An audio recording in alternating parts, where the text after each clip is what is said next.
At last, a voice for the people who pay big government's bills, not the people who make big government's bills. You are listening to Speaking of Taxpayers here on Golden Musical Memories of Yesteryear, Gimme Radio. Welcome to this week's installment. I'm your co-host, Pete Sepp. And this is Rachel Slobodian.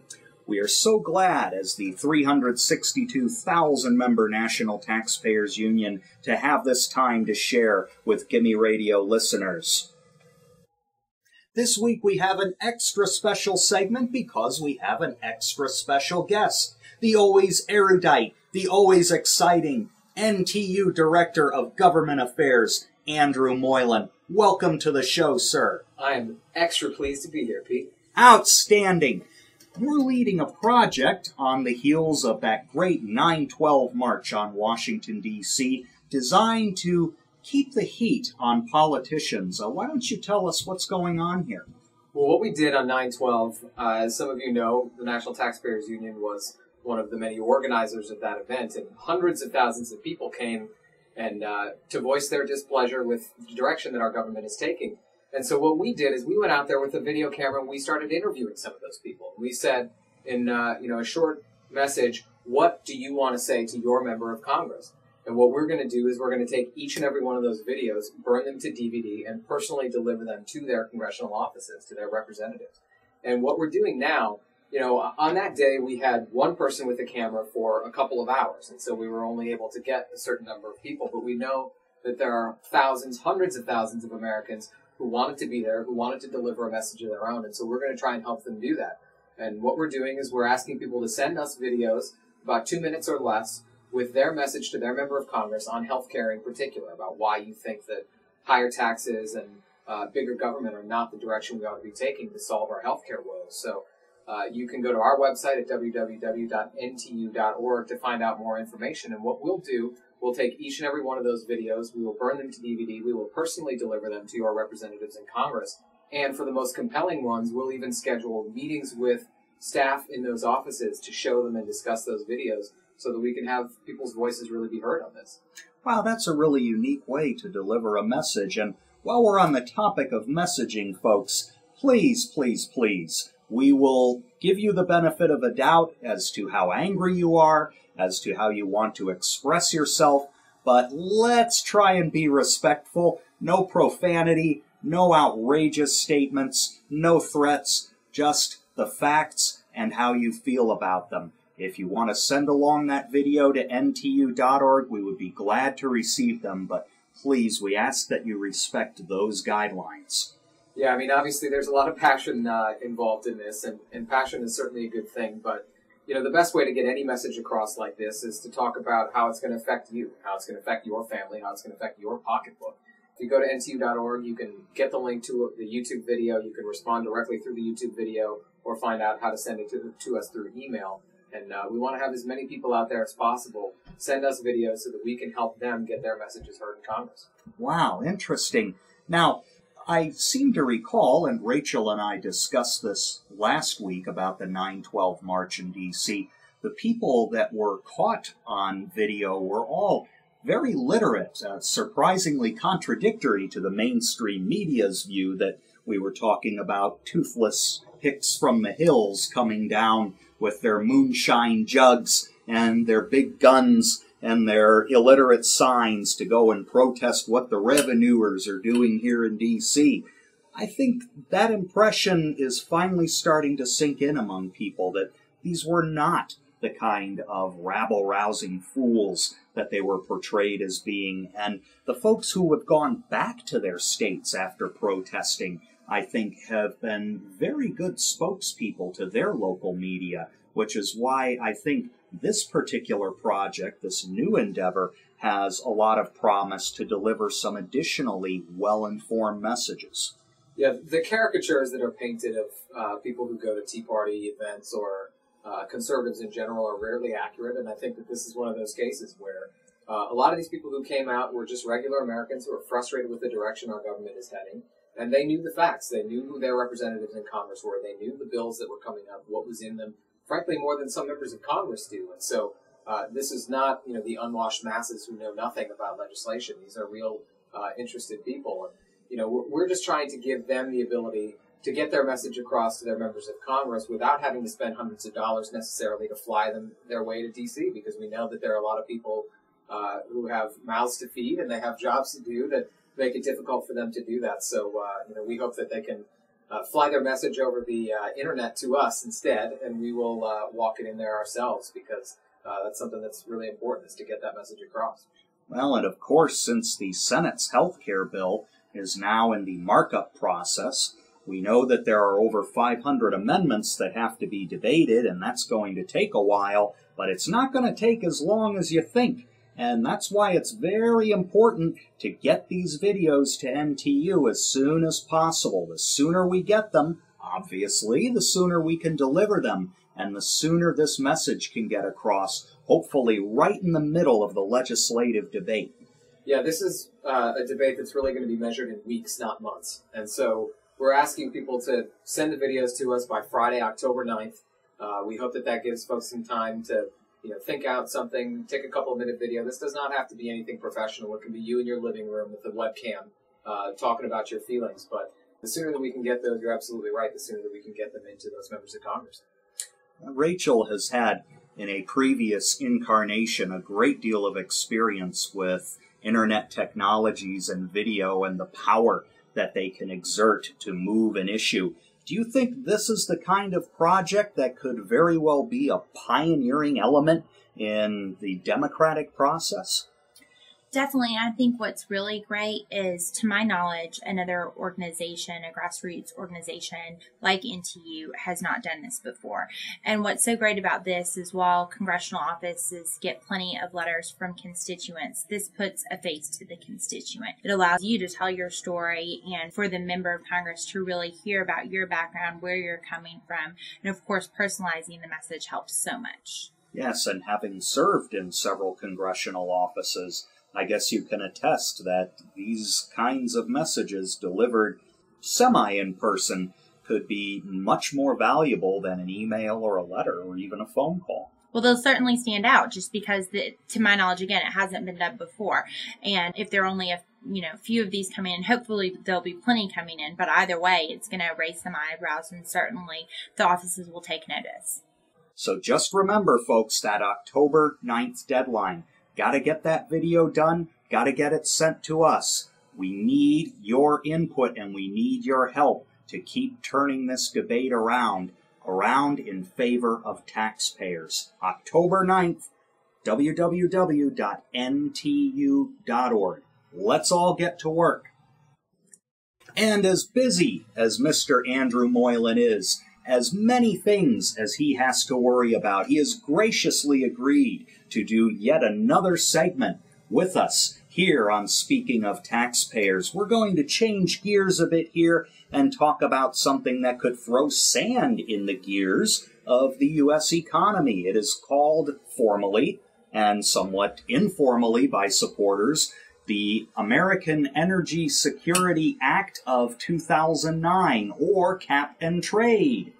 What an interesting bill. It is coming up again in the United States Senate, despite all the odds of those on the political pundit circuit saying it'll never pass. But Senator Barbara Boxer and others seem determined not to take no for an answer, and they are pushing the legislation again. Is that not correct, sir? Yeah, it is. A lot of folks had said when the House voted on this back in June that they were not sure about its prospects in the Senate, and yet Senator Boxer is moving forward with the national energy tax, also known as cap and trade. They're going to be releasing their own bill language pretty soon, and it's something that she certainly thinks they can pass in the Senate, so taxpayers still need to be on guard for this. Unbelievable. Now, let's just have a basic explanation of the concept of this national energy tax legislation.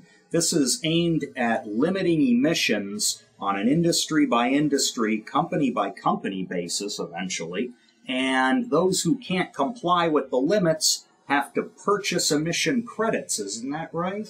Yeah, basically what they do is they cap several pollutants, most prominently among them carbon dioxide, and force people who can't abide by those limits to purchase credits from other businesses that are able to abide by them in order to sort of patch the hole there. And so what that means is that A lot of the power generation companies, people like that who are not going to be able to abide by these strict limits are going to have to purchase these new credits.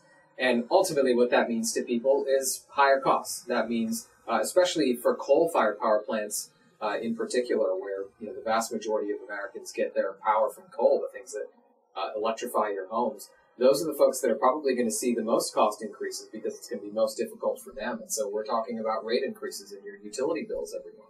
Wow. Yeah, some of that was brought home, I believe, roughly a week ago. There was a Freedom of Information Act request by one of our allies in this fight, the Competitive Enterprise Institute. They asked the Treasury Department for any kinds of materials that they might have produced that would pertain to the costs, either in terms of costs on consumers or costs that the government imposes on taxpayers of the whole cap-and-trade regime. And if I recall properly, there was a document released suggesting that the federal government stood to gain revenues alone of up to $200 billion per year, depending on which kind of cap-and-trade regime you're talking about. Yeah, $200 billion may sound like chump change today in a world where the word trillion is thrown around with impunity, but $200 billion, when you break it out by household, is $1,760 per household.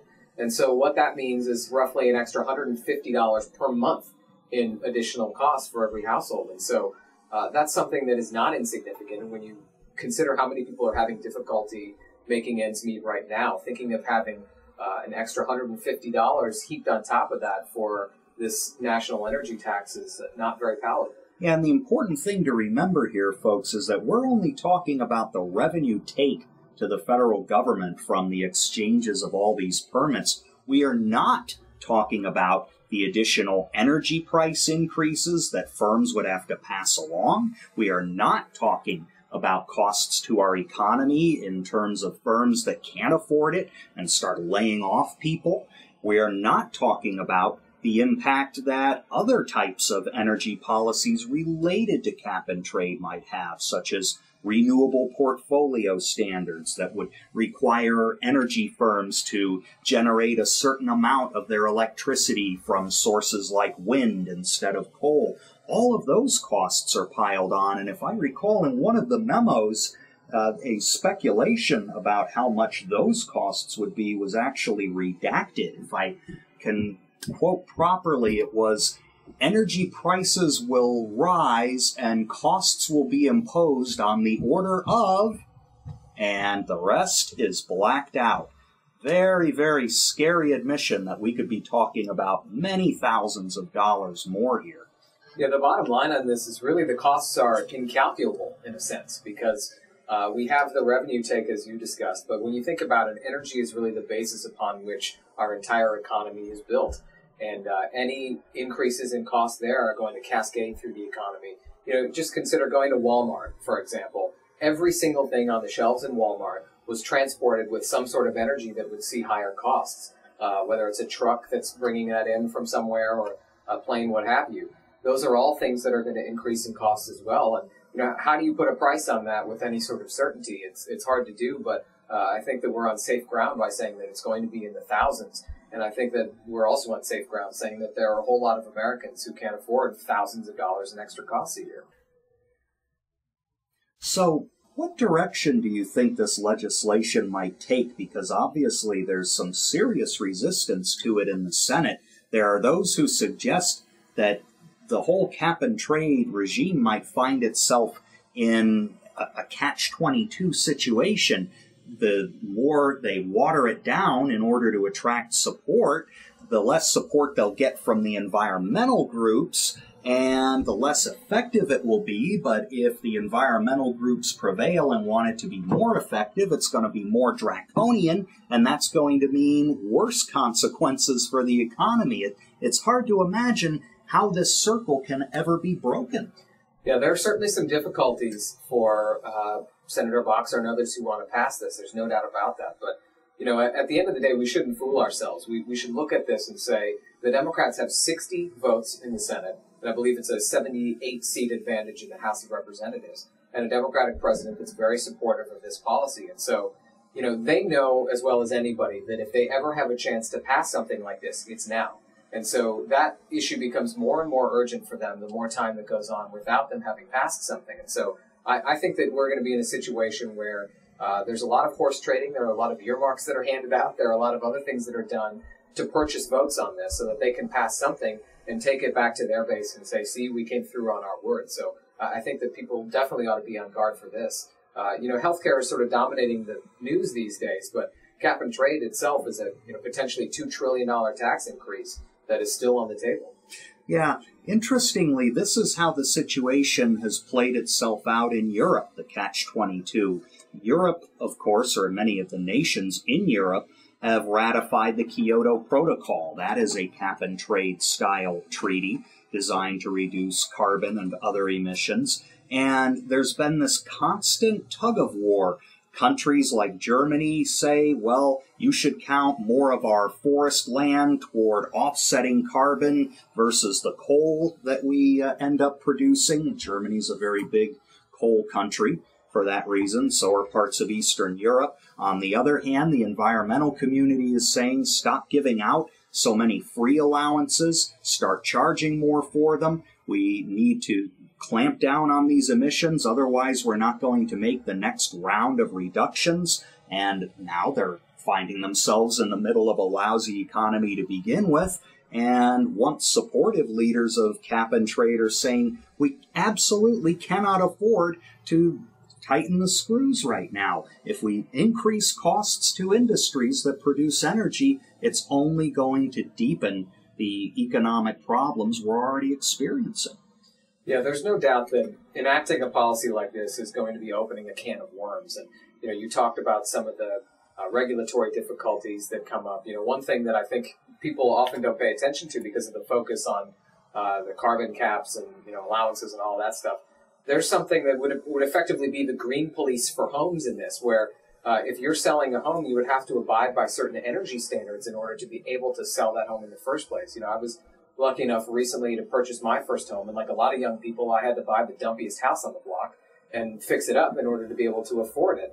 And that's something that would be effectively impossible for me to do if a bill passes with some of these provisions intact, because the people selling that house would have to change the windows and replace the appliances and do all of the things that they may not be able to afford to do in the process. And so, this is something that is very, very far-reaching. We're talking about a massive reorganization of the economy, more than just a tax increase. This is something that would really dramatically shift the structure of our country and of our economy. Yeah, speaking of you're calling this a national energy tax, this whole scheme bears a lot of resemblance to a European-style value-added tax. You may recall, folks, that's a tax levied on a good or service at each stage of production where value is added. In other words, when a car without doors on it gets doors from a separate factory and they're screwed on or bolted on or whatever, and upholstery is added, well, the car's value increases. That value is taxed, sometimes at rates of 20 or 25%. Well, think about this. Energy adds value to virtually everything in the economy. It has to. It goes into manufacturing those doors, the energy that is needed to fasten those doors to the car, that is adding value. The energy of the installation of the upholstery and the manufacturing of that upholstery, that was all done by energy. So this is a backdoor way of imposing a Euro-socialist value-added tax. It is absolutely a titanic endeavor that folks who are in favor of cap and trade are trying to undergo. And it's something that taxpayers should be on guard for. There's no doubt about it. Yeah, just think about this, folks. If this healthcare reform passes and this cap and trade legislation passes, the federal government, which already controls a huge portion of our economy, upwards of 20% of our gross domestic product, would end up owning at least twice that much.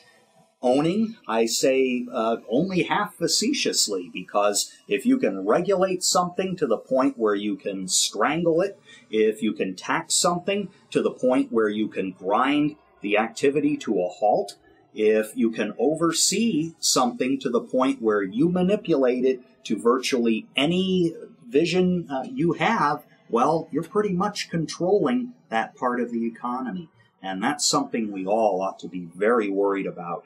So this cap and trade legislation in the Senate, would you say that people should be contacting their lawmakers right now and telling them, don't try and sneak this past us? Absolutely. And people in the Senate in particular, because that's sort of where the debate is at this point. We talked a little bit about that their bill is going to be introduced soon. So if this is something that you're concerned about, if you don't think that you can afford an extra couple $1,000s a year, a couple $100 a month in direct costs, then you should be calling up your senator right now. You should tell them that you are opposed to a national energy tax, opposed to a cap and trade scheme, and let them know how it would affect you and how it would affect your family. Because the bottom line is, this is going to be dominated by politics. Policy is sort of the background, but at the end of the day, these folks are worried about getting reelected. And if you are calling them up and telling them that there's no way you can get reelected if you are supportive of something like this, then that's a surefire way to move votes.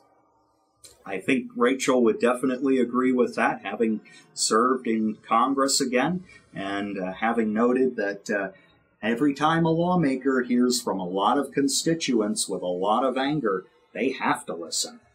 They certainly do. And I think there have been enough examples where it shows that with the Tea Party movement and the March on Washington, it really shows that with enough people, there are certain actions that are stopped successfully. Well, forgive the pun, Gimme Radio listeners, but thanks so much to Andrew for staying an extra segment and providing enlightening information on this national energy tax. Thank you, sir. Pleasure's mine. And in this segment of Speaking of Taxpayers, we're going to see if we can boil your blood a little bit here, but only constructively so, because right afterwards, we will suggest some legislation that just might be able to curtail this kind of outrage in the future. What kind of outrage are we talking about? We're talking about the outrage of the Troubled Asset Relief Program, the $700 billion bailout of the financial industry, as well as the auto industry, a constitutionally suspect act, by the way, but one that the federal government thinks it can get away with. And worse than the $50+ billion in possible losses to taxpayers from the bailouts of GM and Chrysler is the fact that $120 billion may be never recovered on behalf of taxpayers from AIG.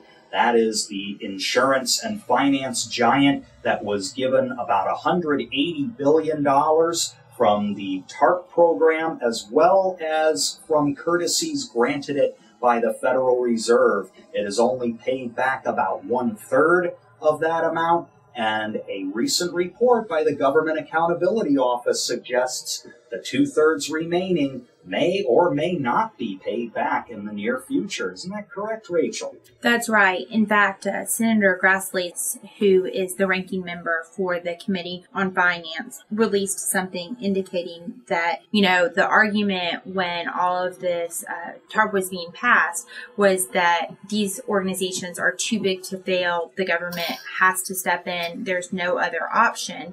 And, implicit with that argument was that if we provide this money, or if the government provides this money, then we should have no worries about it being returned, because with this money they'll be able to continue on and then eventually give the money back to the government. But in fact, that's not what we're seeing. That's not what we're seeing with the auto industry, and it's certainly not what we're seeing with AIG.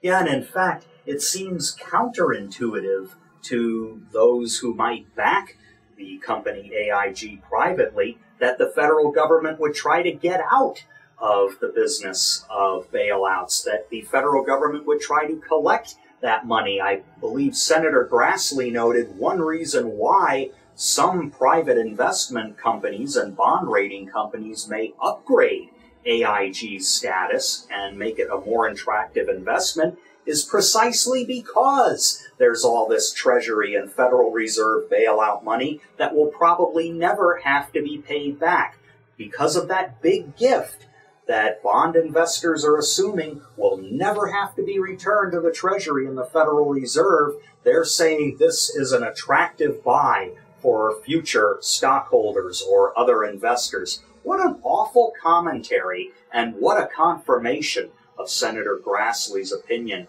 that too big to fail is a terribly mistaken doctrine creating terrible incentives.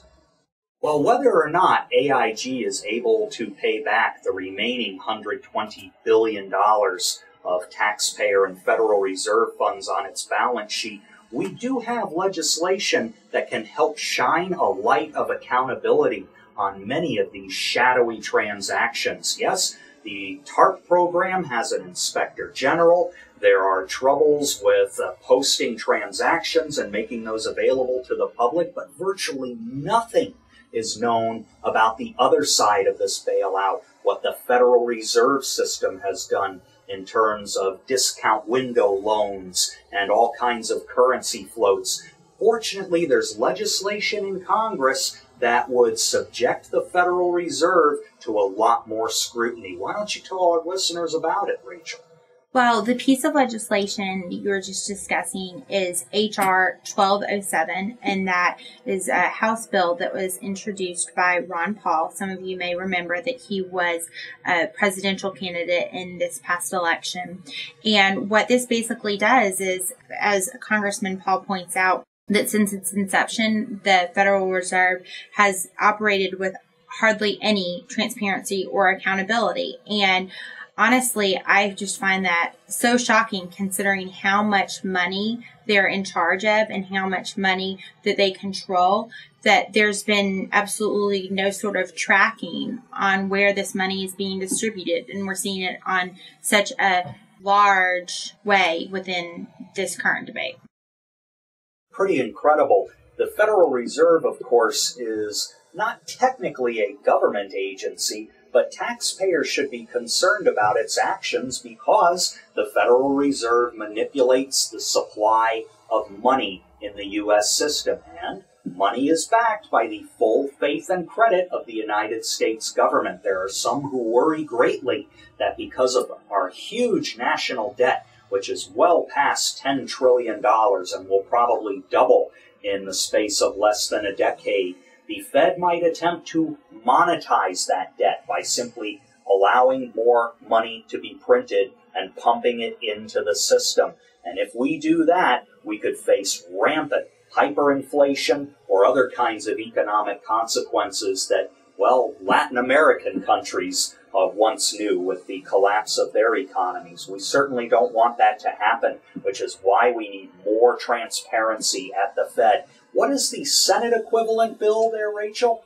It is S604, and it actually was introduced by the independent Bernie Sanders of Vermont. Bernie Sanders, an avowed socialist, Ron Paul in the House, an avowed libertarian. That shows the bipartisan, well, transpartisan nature of this legislation. The fact that it appeals to so many people on so many points on the political spectrum. I believe there are a majority now of House members sponsoring the H.R. 1207 bill, and in the Senate, a fair number of co-sponsors as well.